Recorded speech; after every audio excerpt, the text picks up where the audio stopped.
Have you thought about doing a listing launch, a way to launch your listing into the market, but you're not sure how to set it up? By the way, some other people call this a coming soon or a new listing launch.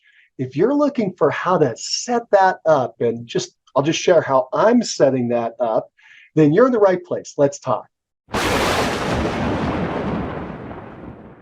Hi, I'm Mike Cerrone with Two Listings Per Month. And what I'd like to share with you today is how to set up a new listing launch, how to launch a property into the market if you're still in a pretty quick market and you're trying to get multiple offers for your seller. That's the objective of the new listing launch, is to drum up a whole bunch of excitement and get a whole bunch of buyers kind of bidding for the property at the same time to try to maximize that price for your seller. That's the objective of the new listing launch. It may or may not work.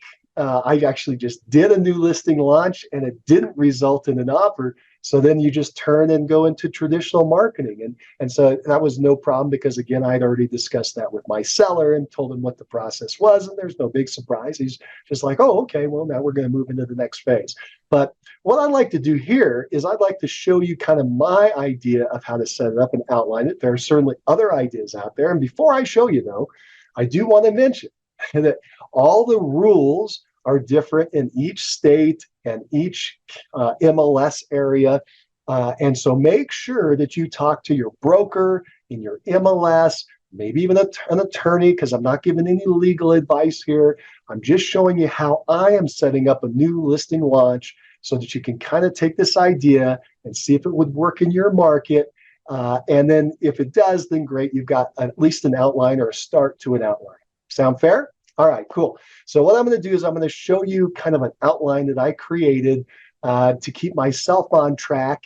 It may not be all inclusive. This is all early days, so you may add or remove or et cetera from this, but hopefully this will give you a good idea of what to do to make this kind of move smoothly. So let's check this out. Okay, so I just set this up on a spreadsheet to try to outline this new listing launch. Let's walk through it. So this, again, is our outline for a new listing launch. And what we've got is a couple days. We got a beginning, a next step, a next step, a next step, and a final step as far as the launch itself. So let's walk through each of the steps. The first step is to get a signed listing agreement. Okay, so you're out there, you've kind of thrown the idea out there. The seller likes the idea. By the way, I threw this out to a different seller, and the seller said, I don't like that at all. I don't want any kind of new listing launch. Okay, so then you just do traditional marketing. That's fine. But most are going to probably like, if you present this properly, I think they're going to like the idea of doing this launch. So you're going to get a listing signed, and that could be any day during the week. Here's something you got to keep in mind. And again, I'm not giving legal advice, but you should talk to your broker, attorney, etc. I need to, if for my MLS, I need to have the seller delay entry into the MLS because I'm supposed to put it in there. I got to look back. I think it's within 24 hours. I certainly have to notify my broker as well, but I have to notify the MLS or put it in the MLS right away. That's one of their rules, unless I'm instructed from the seller to do otherwise. That's my interpretation and understanding of it. Again, don't follow me, even if you're in my same market. Go ask your broker and the MLS to confirm everything I'm saying. But I'm going to have my seller instruct me to hold off and put this in the listing agreement in writing. The seller is instructing me to hold off the MLS entry to X date, okay? And that's going to be the next date, well, 2 dates actually down in the sequence, okay? So we're going to basically, the showing start date would be the new active date. That'll make more sense in a second. The reason for the delay is to prepare the property. I just did this on one where he was actually doing work, fixing up the property, putting in new carpet, new paint, he was putting in new appliances. There were things that had to be done, but he wanted to sign the paper that day, and because he wanted to get this thing moving, like, great. And so that's why, again, we put in the listing date was X, and then we had the actual start date of the marketing as being Y, and the entry into the MLS. So that's going to be part of my agreement with him. And again, not legal advice, seek your attorney out. I think I've said that enough. uh, but just to make sure. All right, so now that's the first step. The next step then is to tease the market. And you could do this multiple ways, but I like to do that on a Tuesday. Okay, so it's kind of the beginning of the week, and I'm going to reach out on Tuesday, and we're going to basically enter this property into the MLS as a coming soon listing. That's what they call it in my area. Your area may call it something else, or they may not do this at all. That's why you got to check with your MLS and make sure that you're complying with their rules. Just call them up if there's any question and ask them how you would do this, because this is becoming very common across the US. So in my MLS, it's actually a coming soon. It's actually part of the MLS to set it up this way. And you just have to follow their coming soon rules. And make sure you follow this. I'm not even going to mention all those rules because yours could be completely different. Just make sure you're following their coming soon rules. All right. When I do that, one of the things I do is I set an active date. So I say, hey, it's going to be coming soon on Tuesday. And by the way, I already did this earlier. So like this is Tuesday. I prepared this like Monday or Sunday, before, so it's ready to rock and roll and start on Tuesday at 12:01 a.m. Okay, so it's going to hit the MLS as a coming soon, and then it's going to have an active showing date. Okay, and that's what this next date is. That's going to be a Thursday, where we're going to actually go out and allow agents to start showing the property. Okay, but I've got to put that back here in a couple places. I got to actually put it in my MLS, and then I have to put it in the notes.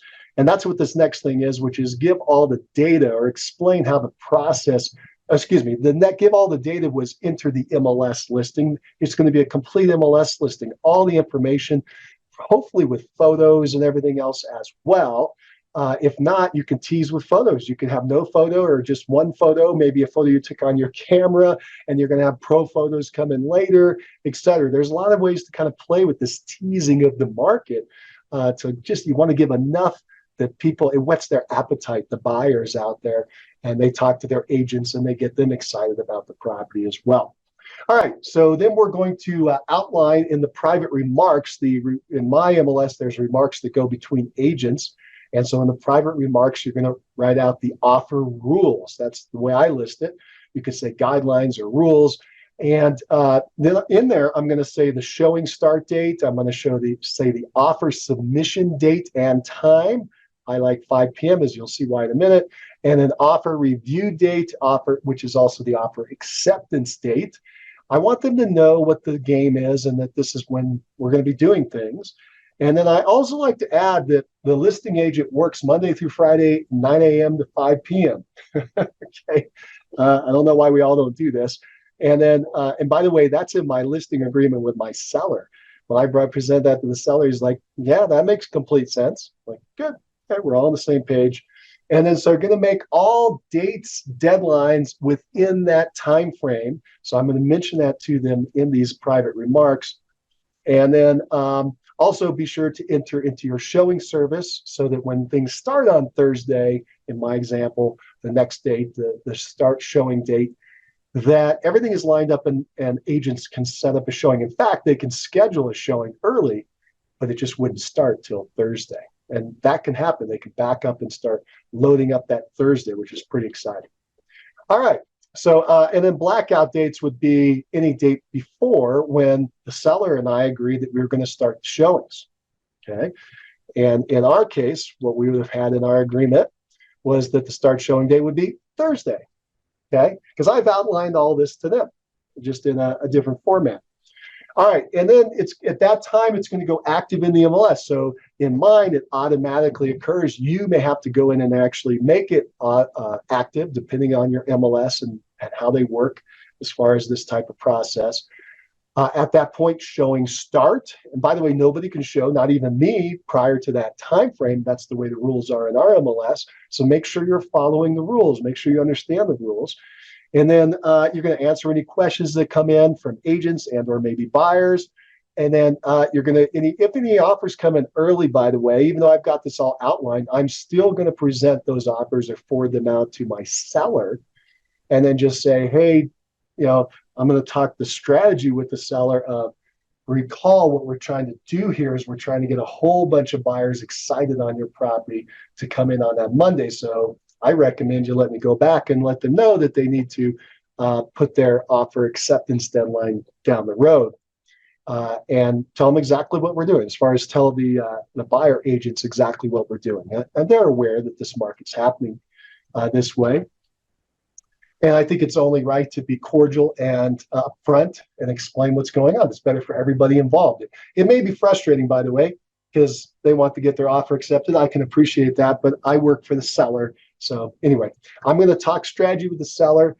If an offer is so amazing, it's all cash, close in 7 days, they've waived everything, and we have confirmation of funds, and they paid X dollars more than the asking price, maybe my seller wants to accept it. But unless there's something really dramatically amazing like that, we're going to probably push everyone into that Monday so we can see all the offers and what's come in.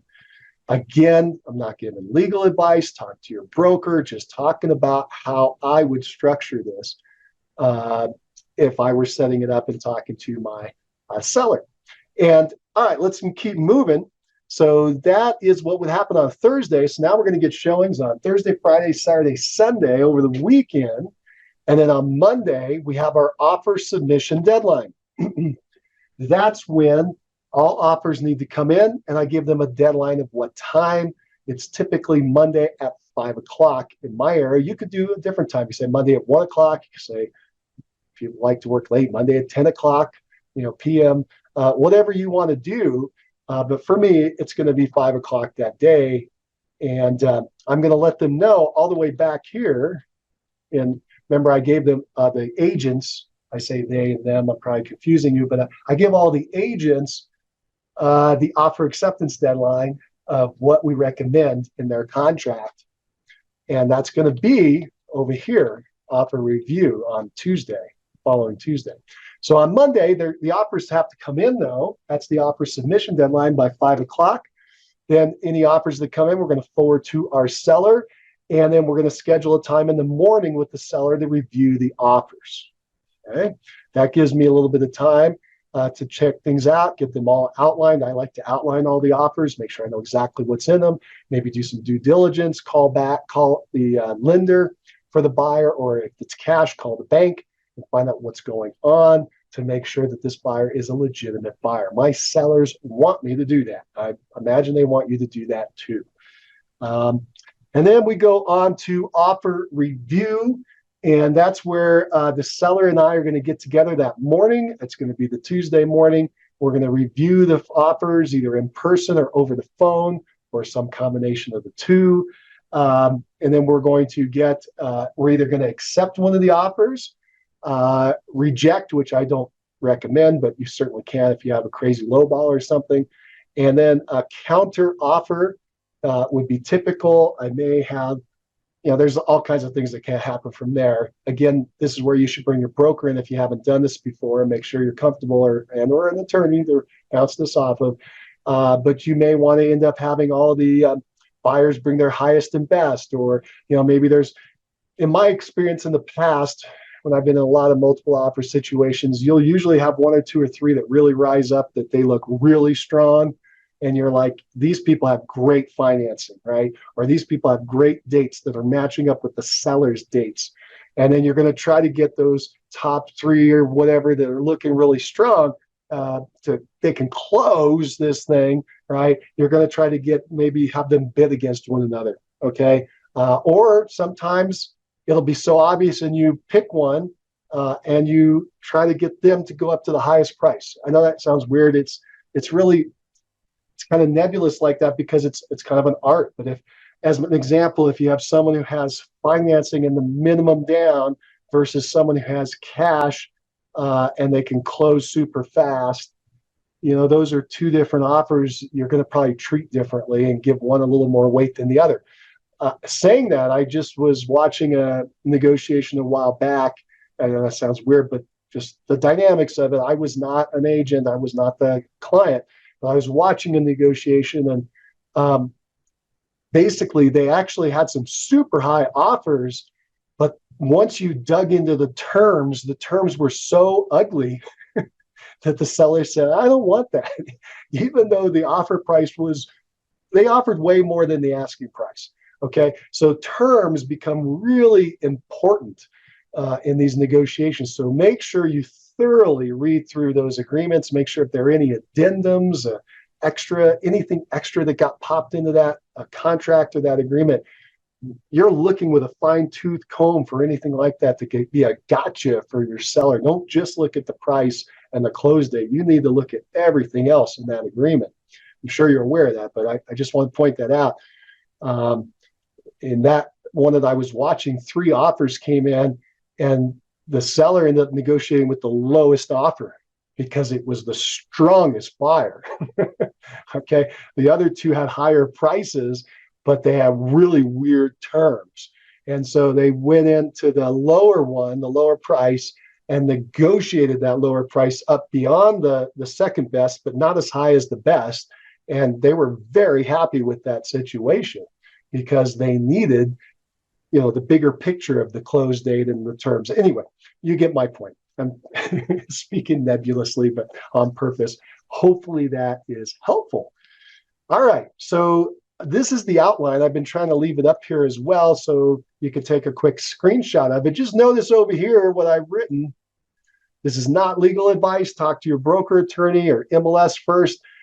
Make sure you're in compliance with all of them. This is just a concept for education. Make sure you're complying with all your rules. Okay. All right. So hopefully that was really helpful. If you're trying to set up a new listing launch, if you like that, go ahead and give us a thumbs up.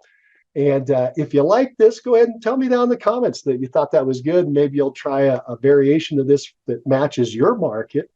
If there's anything in there you thought that I missed, saying, gosh, Mike, you kind of messed up and you missed this, put it down in the comments so we can all learn from one another. That'd be fantastic. I really appreciate that. And again, I hope this has been helpful for you, and you keep moving forward. All right, take care. Bye now.